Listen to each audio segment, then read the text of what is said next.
नमस्कार दोस्तों, देखिए आज के राजस्थान करंट अफेयर्स में 18वीं राष्ट्रीय भारत स्काउट गाइड जंबूरी जो रोहट पाली में आयोजित की गई, उसका प्रोमो गीत कौन सा था? पाली धरा पर लाग्यो मेलो। आगे 5 दिसंबर 2022 को राज्य सरकार द्वारा ग्रामीण क्षेत्रों में पर्यटन को बढ़ावा देने के लिए किस योजना को लागू किया गया है? देखिए काफ़ी महत्वपूर्ण योजना रहेगी ये। 5 दिसंबर 2022 को राजस्थान सरकार द्वारा ग्रामीण क्षेत्रों में पर्यटन को बढ़ावा देने के लिए राजस्थान ग्रामीण पर्यटन योजना को है वो लागू किया गया है। तिथि ध्यान में रखनी है आपको, अभी हाल ही की नवीनतम है, तो इससे संबंधित प्रश्न बनाया जा सकता है। इसके अलावा देखिए भारत स्काउट गाइड जंबूरी में जो बजट होता है वो भी कई बार परीक्षाओं में पूछा गया, तो इस पर कितने करोड़ रुपए खर्च किए जाएंगे वो आप कमेंट करके जरूर बताइए। दिसंबर 2022 में किस देश के पूर्व प्रधानमंत्री जयपुर भ्रमण पर आए थे? देखिए ऐसा प्रश्न एक बार पहले भी पूछा जा चुका है, तो इसमें अब देखिए दिसंबर 2022 में ब्रिटेन की पूर्व प्रधानमंत्री बोरिस जॉनसन और अमेरिका की जो पूर्व राष्ट्रपति है बिल क्लिंटन, उनकी पत्नी थी हिलेरी क्लिंटन, ये दोनों हैं वो दिसंबर 2022 में जयपुर भ्रमण के लिए राजस्थान आए थे। तो देखिए इंपोर्टेंट प्रश्न बनेगा यहाँ से, इसका थोड़ा सा ध्यान रखिएगा। आगे देखते हैं, पुणे में आयोजित 71वीं ऑल इंडिया पुलिस गेम्स में किसने all India police army wrestling प्रतियोगिता में स्वर्ण पदक हासिल किया है? तो कौन है वो? मनीषा चाहर, जिनका संबंध है भरतपुर पुलिस से। तो देखिए इनसे संबंध अगर पूछा जाए तो भरतपुर पुलिस से मनीषा चाहर, जिन्होंने पुणे में जो आयोजित की गई थी 71वीं ऑल इंडिया पुलिस गेम्स में रेसलिंग प्रतियोगिता में इन्होंने स्वर्ण पदक हासिल किया। आगे कोटा जिले में प्रस्तावित नवीन ग्रीनफील्ड एयरपोर्ट, यहाँ से ही प्रश्न बन सकता है, जो इसकी चर्चा हमने पहले भी की है। ग्रीनफील्ड एयरपोर्ट कहाँ पर प्रस्तावित है? कोटा जिले में। और इसके लिए मुख्यमंत्री द्वारा कितने करोड़ रुपए के प्रस्ताव को मंजूरी प्रदान की गई है? देखिए काफी इंपोर्टेंट बनेगा, 75.80 करोड़ रुपए है वो प्रस्तावित हैं इस ग्रीनफील्ड एयरपोर्ट के लिए। आगे भारत और ऑस्ट्रेलिया की सेना का संयुक्त युद्धाभ्यास जिसका नाम है ऑस्ट्रो हिंद 2022, इसका आयोजन देखिए समापन दिसंबर 2022 में कहां पर किया गया? महाजन फील्ड फायरिंग रेंज बीकानेर में। जो अल नजा था वैसे इसका भी महाजन फील्ड फायरिंग रेंज बीकानेर में इसका आयोजन किया गया। उसके बाद में देखिए क्यों महत्वपूर्ण है, ये अभी चर्चा में रहा है ऑस्ट्रो हिंद। राजस्थान की पहली स्वर्ण पदक विजेता दलित महिला बॉडी बिल्डर, काफी चर्चा में रही है। देखिए इससे तो प्रश्न बनेगा ही बनेगा आपके एग्जाम में। तो ये इसका नाम है प्रिया सिंह। इनको किस विभाग का ब्रांड एम्बेसडर नियुक्त करने की घोषणा हाल ही में की गई है? देखिए इनको ब्रांड एम्बेसडर बनाया जाएगा समाज कल्याण विभाग का। और इनका संबंध अगर आपसे पूछा जाए तो ध्यान रखिएगा, ये बीकानेर जिले से संबंधित हैं और ये महिला बॉडी बिल्डर हैं, राजस्थान की प्रथम जिन्होंने स्वर्ण पदक हासिल किया था। और इनको अब समाज कल्याण विभाग का ब्रांड एम्बेसडर बनाए जाने की घोषणा हाल ही में की गई है। आगे देखिए ई गवर्नेंस श्रेणी में वर्ष 2022 का स्कॉच गोल्ड अवार्ड किसे प्रदान किया गया है? तो देखिए ई गवर्नेंस श्रेणी में अगर पूछा जाए तो राज्य सरकार की जन कल्याण पोर्टल और ई मित्र सेवा को यह 2022 का स्कॉच गोल्ड अवार्ड प्रदान किया गया। कौन सी श्रेणी में? ई गवर्नेंस श्रेणी में। अगर महिला एवं बाल विकास श्रेणी वर्ष 2022 का पूछा जाए स्कॉच गोल्ड अवार्ड, तो देखिए ये प्रदान किया गया इंदिरा गांधी मातृत्व पोषण योजना, दोनों को एक साथ दे दिया गया है ताकि याद करने में आपकी आसानी रहे। अगर ई गवर्नेंस श्रेणी में पूछा जाए तो आपको ध्यान रखना जन कल्याण पोर्टल और ई मित्र सेवा। वहीं ई महिला एवं बाल विकास श्रेणी में अगर बात की जाए तो वो दिया गया इंदिरा गांधी मातृत्व पोषण योजना को। 9 दिसंबर 2022 को 4 दिवसीय फूड फेस्टिवल 56 भोग उत्सव 2022 का शुभारंभ किसके द्वारा किया गया?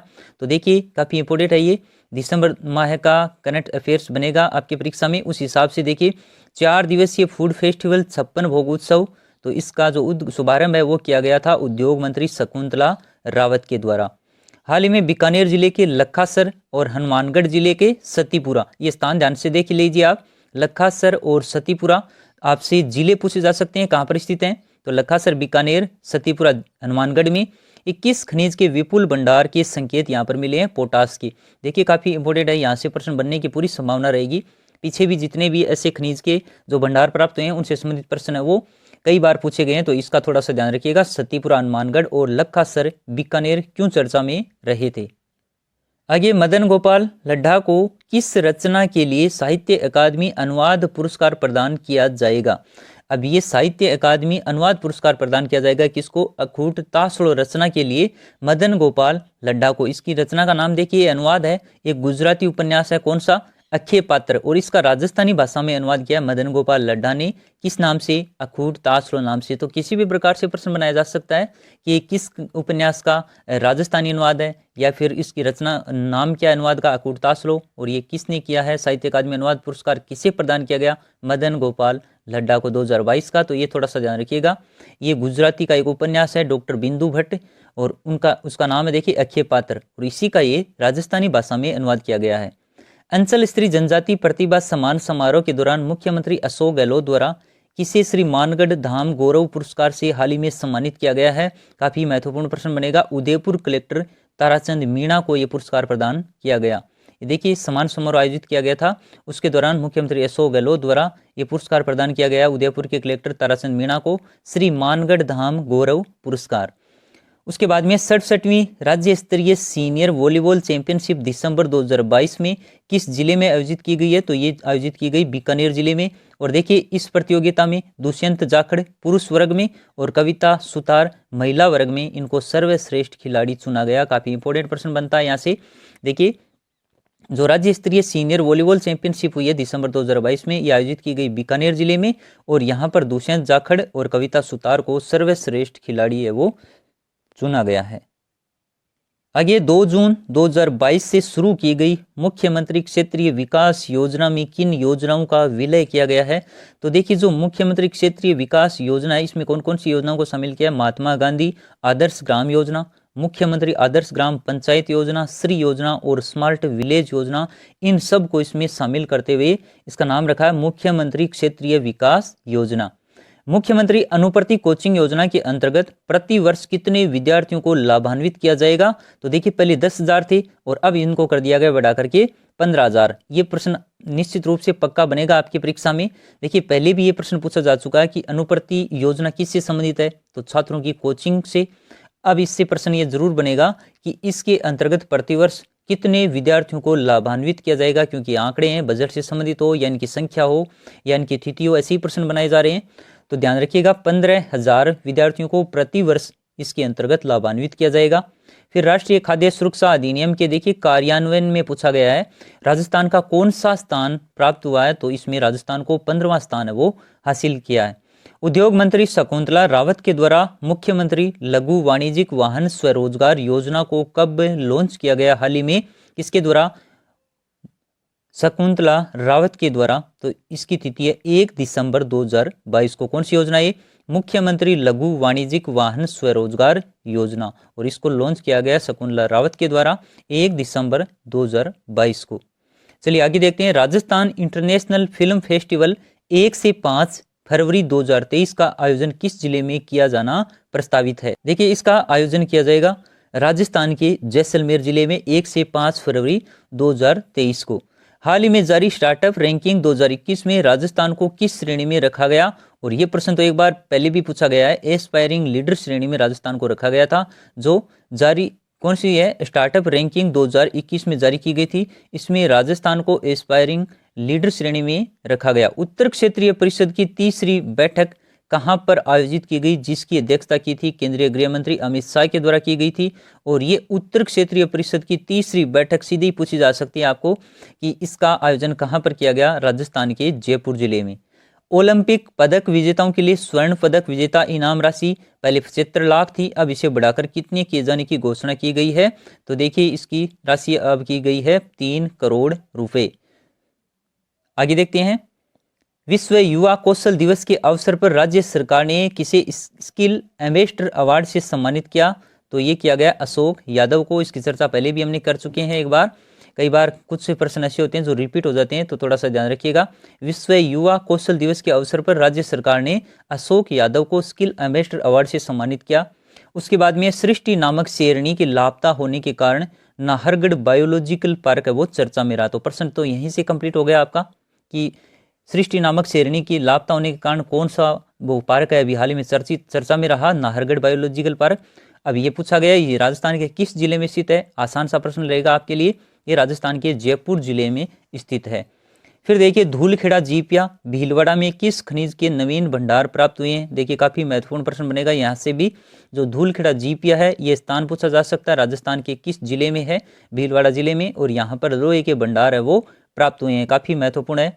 बजट घोषणा 2022-23 के अनुसार इनलैंड ड्राई पोर्ट की स्थापना कहाँ पर की जानी प्रस्तावित है। देखिए ये की जाएगी राजस्थान के जोधपुर जिले में, इनलैंड ड्राई पोर्ट, ध्यान से देख लीजिएगा इस नाम को। और इसकी स्थापना अगर आपसे परीक्षा में पूछी जाती है तो याद रखिएगा ये की जाएगी राजस्थान के जोधपुर जिले में। आगे देखिए स्काई ड्राइवर बनने वाली सरोज गढ़वाल का संबंध राजस्थान के किस जिले से है। तो इनका संबंध अगर पूछा जाता है राजस्थान के सीकर जिले की है sky diver Saroj Garhwal. Rajasthan cricket academy के अध्यक्ष हैं वैभव गहलोत। और राजस्थान के किसान सुलेमान खान, राजस्थान के किसान जिनका नाम है सुलेमान खान, इनको नई दिल्ली में नेशनल वाटरशेड कॉन्फ्रेंस में सम्मानित किया गया। इनका संबंध राजस्थान के किस जिले से है। देखिए ये इंपॉर्टेंट है, राजस्थान के किसान जिनका नाम क्या है सुलेमान खान, इनको नई दिल्ली में नेशनल वाटरशेड कॉन्फ्रेंस में सम्मानित किया गया। और इनका राजस्थान से बाड़मेर जिले के ये रहने वाले हैं। इनका संबंध राजस्थान के किस जिले से है, बाड़मेर जिले से। जैसे सरोज गढ़वाल का संबंध राजस्थान के किस जिले से है, सीकर जिले से। राजस्थान विधानसभा में डिजिटल संग्रहालय का लोकार्पण किसके द्वारा किया गया, न्यायमूर्ति NV रमणा। देखिए प्रश्न आ चुका है, राजस्थान कर्मचारी चयन बोर्ड ऐसे प्रश्न है वो 2 से 3 बार पूछ चुका है, ध्यान रखिएगा। राजस्थान विधानसभा में डिजिटल संग्रहालय का लोकार्पण किसने किया, न्यायमूर्ति NV रमणा ने। और इसके अलावा आगे देखिए राजस्थान की प्रथम वर्चुअल कोर्ट का उद्घाटन किसके द्वारा किया गया, SS शिंदे के द्वारा। दोनों में अंतर ध्यान रखिएगा विशेष रूप से, ये प्रश्न एक बार पूछे जा चुके हैं, दोबारा से भी इनकी पूरी संभावना रहेगी। तो जो वर्चुअल कोर्ट का उद्घाटन अगर आपसे पूछा जाता है तो ध्यान रखिएगा SS शिंदे के द्वारा इनका उद्घाटन किया गया। जुलाई 2022 को राजस्थान के मुख्यमंत्री द्वारा कहां पर इंडोर स्पोर्ट कॉम्प्लेक्स व ऑडिटोरियम का लोकार्पण किया गया। तो ये किया गया महाराजा गंगा सिंह विश्वविद्यालय, जो किस जिले में स्थित है, राजस्थान के बीकानेर जिले में स्थित है। राजस्थान राज्य महिला आयोग की अध्यक्ष हैं। तो देखिए एग्जाम में पूछे जाने के लायक प्रश्न बनता है यहाँ से भी, रेहाना रियाज चिश्ती है वो राजस्थान राज्य महिला आयोग की अध्यक्ष हैं। IAS अधिकारी रेणु जयपाल के द्वारा एक ऑपरेशन चलाया गया, ऑपरेशन अस्मिता, ये किस जिले में शुरू किया गया, बूंदी जिले में। और ऑपरेशन से संबंधित भी प्रश्न कई बार पिछली परीक्षाओं में पूछे गए हैं, तो ये भी काफी महत्वपूर्ण है। IAS अधिकारी रेणु जयपाल के द्वारा इस ऑपरेशन को चलाया गया राजस्थान के बूंदी जिले में। तो देखिए ये थे आज के करंट अफेयर्स के कुछ महत्वपूर्ण तथ्य। उम्मीद है आपको वीडियो अच्छा लगा होगा। अगर सामग्री ये अच्छी लगी है तो इसको लाइक करना न भूलें और कमेंट करके अपनी राय जरूर दें। मिलेंगे अगले वीडियो के साथ। Thank you.